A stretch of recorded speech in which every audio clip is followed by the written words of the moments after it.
இன்றைக்கி உள்ள டாபிக் பார்த்திங்கன்னா மாதவிடாய் காலத்தில் வந்து நம்ம உடல் உறவு கொள்ளலாமா வேண்டாமா அப்படிங்கிறது.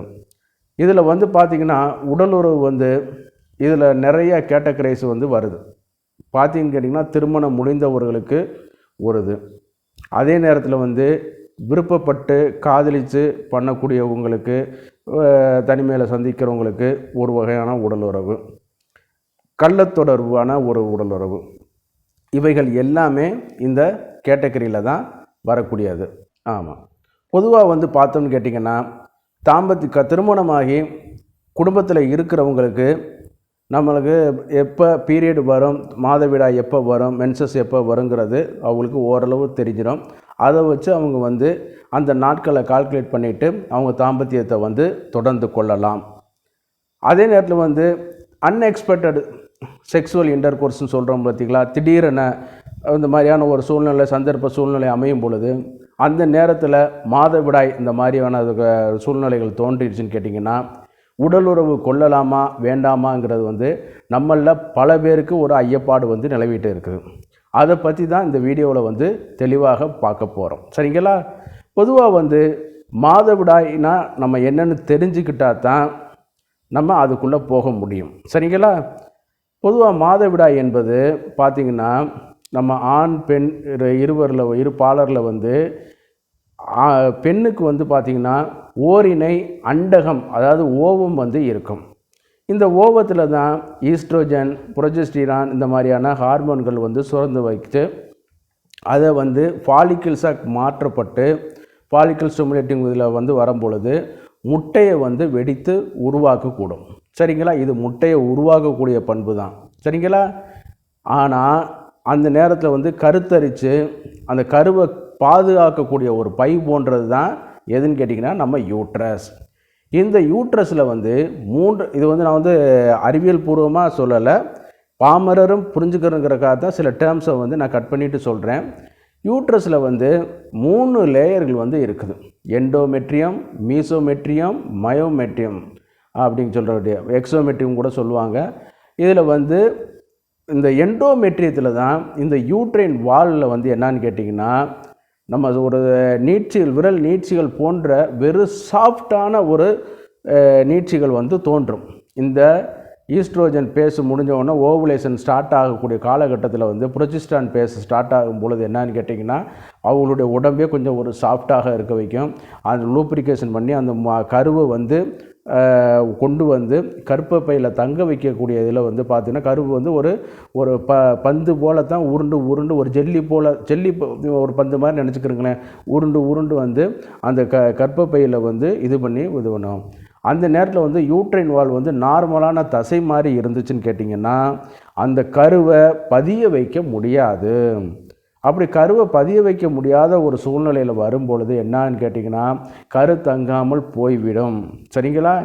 அப்படி வரும்பொழுது என்னான்னு கேட்டிங்கன்னா ஒரு திருமணமாகாத அல்லது கல்யாணமாக ஆகி இந்த மாதிரியான பெண்ணுக்கு வந்து ஒரு டெய்லி ஒவ்வொரு மாதமும் கருத்தரிக்கணுங்கிற ஒரு அவசியம் வந்து சூழ்நிலை வந்து கிடையாது. அப்போ என்னாகுன்னு கேட்டிங்கன்னா இந்த கருமுட்டையானது வெளியில் போன பிறகு நம்ம உடம்புக்கு வந்து என்னான்னு கேட்டிங்கன்னா கரு உறுதல் நடைபெறவில்லைங்கிறது பிரெயினுக்கு வந்து தெரிய ஆரம்பிக்கும். அப்போ என்னான்னு கேட்டிங்கன்னா பசிக்காமல் இருக்கிறனால, இந்த சாப்பிடாமல் இருக்கிறனால பசி எடுக்காதுங்கிறதெல்லாம் கிடையாது. அடுத்த கரு உறுதலுக்கு ரெடி பண்ணணும். கர்ப்பப்பை நம்ம எப்படி வீட்டெல்லாம் சுத்தம் பண்ணி கிளீன் பண்ணி வைக்கிறோம் பார்த்திங்களா, அதே மாதிரி நம்ம உடம்பு என்னான்னு கேட்டிங்கன்னா அந்த மாதவிடாய்க்கான ஆரம்ப கட்டத்தில், அதாவது அந்த சைக்கிளோட எண்டு பகுதி 21 நாளுக்கு பிறகு வந்து என்னான்னு கேட்டிங்கன்னா அந்த லைனிங்கோட க்ரோத் வந்து நிறைய வந்து அதிகமான ஒன்று. என்னான்னு கேட்டிங்கன்னா அந்த செல்கள் வந்து யூட்ரஸோடைய இன்னர் லைனிங் செல்கள் வந்து அந்த நீட்சி போன்றதுன்னு சொன்ன பார்த்திங்களா, அது எல்லாம் முதிர்ச்சி அடைஞ்சிடும். அப்படி முதிர்ச்சி அடைந்த செல்கள் வந்து என்னான்னு கேட்டிங்கன்னா அதனுடைய கர்ப்பப்பையுடைய அந்த எண்டோமெட்ரியத்தில் உள்ள பிளட் லேயர் இருக்குது பார்த்திங்களா, அதன் மூலமாக ரப்சர் தான் சொல்கிறாங்க மெடிக்கல் டேர்மில், பிரேக்கவாகி அந்த இரத்தத்தோடு சேர்ந்து அந்த டிஷ்யூஸோடு சேர்த்து வெளியில் வரும். இப்படி வரக்கூடியது தான் என்னென்னு கேட்டிங்கன்னா மென்சஸ் பிளட்டு, மாதவிடாய் இரத்தம். இந்த இரத்தத்திற்கும் நார்மலான இரத்தத்திற்கும் there is a lot of different. அப்படின்னு இது வந்து வேதங்கள்லேயே சொல்லப்பட்டு வந்திருக்கு. அந்த துணிகள் வந்து ஆயுர்வேதத்தில் சொல்லியிருக்காங்க, அந்த கலர் வந்து இருக்கக்கூடாது, ஸ்டெயின் இருக்கக்கூடாது. அப்படின்னா வேறு ஏதோ பாதிப்பு இருக்குன்னு அர்த்தம். அந்த சாப்டருக்குள்ளே நம்ம போகலை. இப்போ வந்து வரக்கூடிய அந்த பிளட்டு வந்து என்னன்னு கேட்டிங்கன்னா அந்த மாதிரியான அமைப்பு உள்ள பிளட். சரி, இந்த காலகட்டத்தில் நம்மளுடைய விடைக்கு கேள்விக்கு வரும், உடல் உறவு கொள்ளலாமா வேண்டாமா அப்படிங்கிறது தான்.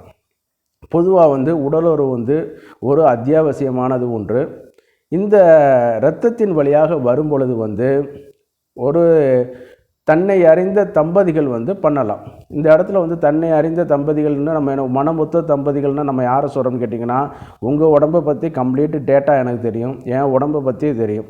அப்போ திருமணமானவர்களுக்கு வரும் பொழுது வந்து இது வந்து நம்ம பண்ணினால் தவறு கிடையாது. ஏன்னு கேட்டிங்கன்னா அவங்க உடம்பை பற்றி நம்மளுக்கு நல்லா கம்ப்ளீட்டாக தெரியும். ஒரு ஹெப்பாடைட்டிஸோ, செக்ஸுவல் டிரான்ஸ்மிட்டட் டிசீஸோ, ஹெச்ஐவியோ, வெனீரியல் டிசீஸோ, கொனேரியாவோ, சிபிலேசியோ, வேறு எந்த வகையான டிசீஸ் இருக்குதா இல்லைங்கிறது அவங்களுக்கு நல்லா நம்ம ஆப்போசிட் பார்ட்னருக்கு தெரியும். அதனால் இவைகள் எல்லாமே வந்து இந்த இரத்தத்தின் மூலமாக கடத்தப்படும். சரிங்களா? அப்படி இல்லாத பட்சத்தில் வந்து அது வந்து அவங்க வந்து தாராளமாக உடலுறவு கொண்டு கொள்ளலாம். அதே நேரத்தில் அன்எக்ஸ்பெக்டட் தெரியாத பார்ட்னரில் வரும்பொழுது இது வந்து தவிர்க்கப்பட வேண்டிய ஒன்று. ஏன்னா எந்த டிசீஸ் யாருக்கு எந்த புத்தில் எந்த பாம்பு இருக்குன்னு தெரியாது பார்த்தீங்களா? இதில் வந்து வரும்பொழுது இந்த பிளட்டில் வரும்போது அந்த கிருமிகளும் வரும்.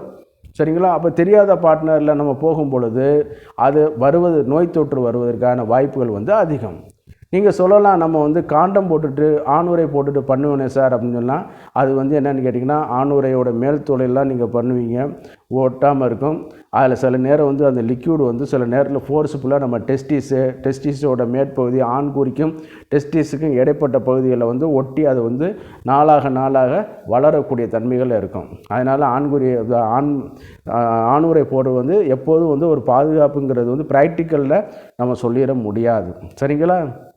அந்த அளவுக்கு இருக்கும் பொழுது வந்து அந்த நேரத்தில் வந்து இதை வந்து தவிர்த்துக்கிறது நல்லது. அதாவது தெரியாத பார்ட்னர்கிட்ட வந்து நம்ம வந்து அந்த மாதிரி கான்டாக்ட் பண்ண உடலுறவு கொள்ளக்கூடாது. சரிங்களா? சரி, இதில் வந்து வரும்போது நம்ம ஒரு முக்கியமான இதில் வரும்போது பார்த்தோம்னா, இந்த மாதவிடாய் காலத்தில் உடலுறவு கொண்டா ஏதேனும் நன்மை உண்டா அப்படின்னு கேட்கும் பொழுது பார்த்திங்கன்னா, இந்த மென்சஸ் கிராம்ஸ்ன்னு சொல்லுவாங்க. மாதவிடாய் காலத்தில் வந்து பெண்களுக்கு கேள்விப்பட்டிருப்பீங்க, வயிறில் வந்து அடித்து, அதாவது இறுக்கி பிடிச்சி ஒரு வலிக்கக்கூடியது, அப்படியே ஒரு நம்ம ஸ்டொமக்கு பிடிச்சி வலிக்கும் பார்த்திங்கன்னா, அந்த மாதிரியான வலிகளை வந்து இந்த உடலுறவு வந்து என்டோர்ஃபின் சொல்லக்கூடிய ஒரு சுரப்பியை சுரந்து விடும்போது ஒரு ட்ரிக்கர் பண்ணி விடும் பொழுது என்னன்னு கேட்டிங்கன்னா, அது வந்து இந்த வலிகளை வந்து குறைக்குதுன்னு சொல்கிறாங்க. ரெண்டாவது பாயிண்ட் வந்து பார்த்திங்கன்னா, இந்த கர்ப்பப்பை வந்து உடலுறவு வரும்போது சுருங்கக்கூடிய ஒரு தன்மை இருக்கிறதுனால வந்து அந்த மிச்சம் மீது உள்ள அந்த டெட் செல்லு இது எல்லாமே வெளியில் வருவதற்கு வாய்ப்புகள் வந்து அதிகம். அதே நேரத்தில் வந்து நேச்சுரல் லூப்ரிகேஷனாகவும் செயல்படுது, கர்ப்பம் வராமலும் தடுத்து கொடுக்க வைக்குது. அதே நேரத்தில் வந்து இதில் வந்து பார்த்திங்கன்னா மாதவிடாய் காலத்தில் வந்து ஒற்றை தலைவலி வந்து சிலவங்களுக்கு இருக்கும். இதில் 2013 ஹெல்த் லைன்கிற ஒரு மெடிக்கல் ஜேர்னல் வந்து என்ன சொல்லுதுன்னு கேட்டிங்கன்னா, நம்ம சொல்கிறது எல்லாமே ஆதாரப்பூர்வமாக தான் சொல்லணும். மாதவிடாய் காலத்தில் உடலுறவு கொள்ளும் பொழுது இந்த ஒற்றை தலைவலி மைக்ரேனின் டிசார்டர் வந்து குறைவதற்கு வாய்ப்புகள் வந்து அதிகமாக இருக்குது, அல்லது இல்லாமலே போவதற்கு வாய்ப்புகள் இருக்குது அப்படிங்கிறது வந்து சொல்கிறாங்க. இது வந்து ஒரு பெரிய நன்மை. ஒற்றை தலைவலியால் பாதிக்கப்பட்ட பெண்களுக்கு தெரியும், சில நேரம் மாதவிடாய் காலத்தில் அந்த ஒற்றை தலைவலி வந்து அதிகமாக வரும். சரிங்களா? அப்போ வந்து இது வந்து அவங்களுக்கு வந்து ஒரு இது பண்ணி கொடுக்க வைக்கும். அதே நேரத்தில் கருவுறுதல் நடைபெறாது. இப்படியான சில நன்மைகள் வந்து இருக்கிறனால வந்து இது வந்து ஒரு நன்மைங்கிற மாதிரி தான் நம்ம சொல்லலாமே ஒழிய, இது வந்து நான் சொல்கிறது எல்லாமே முழுக்க யாருக்கு, தன்னை பற்றியும் தன்னுடைய பார்ட்னரை பற்றி அறிந்த உடலுறவு கொள்கிற நபர்களுக்கு மட்டுமே. அதே நேரத்தில் திருமணமானவர்களுக்கு அவங்களுக்கு தெரியும், நம்ம பார்ட்னர் கணவனுக்கு இப்படி இருக்குது, மனைவிக்கு இப்படி இருக்குது, அப்படி இருக்குங்கிறது தெரியும் பொழுது செஞ்சுக்கலாம் ஒழிய, தெரியாத நபருடன் மாதவிடாய் காலங்களில் உடலுறவு கொள்வது வந்து பொதுவாக பரிந்துரை செய்யப்படுவது இல்லை.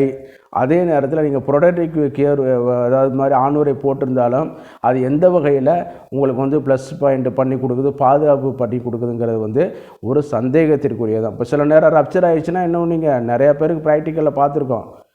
காண்டம் வந்து போடும் பொழுது வந்து என்னன்னு கேட்டிங்கன்னா கிழிஞ்சு போயிடும் உள்ளே வேணும்னா. அப்போ அந்த நேரத்தில் வந்து பாக்டீரியாவோ வைரஸோ உள்ளே தொற்றுகள் வாய்ப்பு இருக்குல்ல. அப்போ இந்த மாதிரி போய் தெரியாத போய் நம்ம தொட்டுக்கிட்டு வர்றதுக்கு பின்னாடி அவதிப்பட்டு நிறைய பேஷண்ட்டுகள் நான் பார்க்குறேன். சார் ஒரு தடவை தான் சார் பண்ணேன், வியாதி வந்துடுச்சுங்கிற சொல்கிறதெல்லாம் நிறைய பேர் பார்த்துருக்கேன். அதோட லைஃப் முடிஞ்சு சரிங்களா. அதனால் எதுக்கு லைஃப்பில் நீங்கள் ரிஸ்க் எடுக்கிறீங்க? அதனால் நான் சொல்கிற மாதிரி இது பண்ணுங்கள். தெரியாத நபருடன் இந்த மாதிரி வந்து பொதுவாக வந்து தாம்பத்தியம் பண்ணாதீங்க.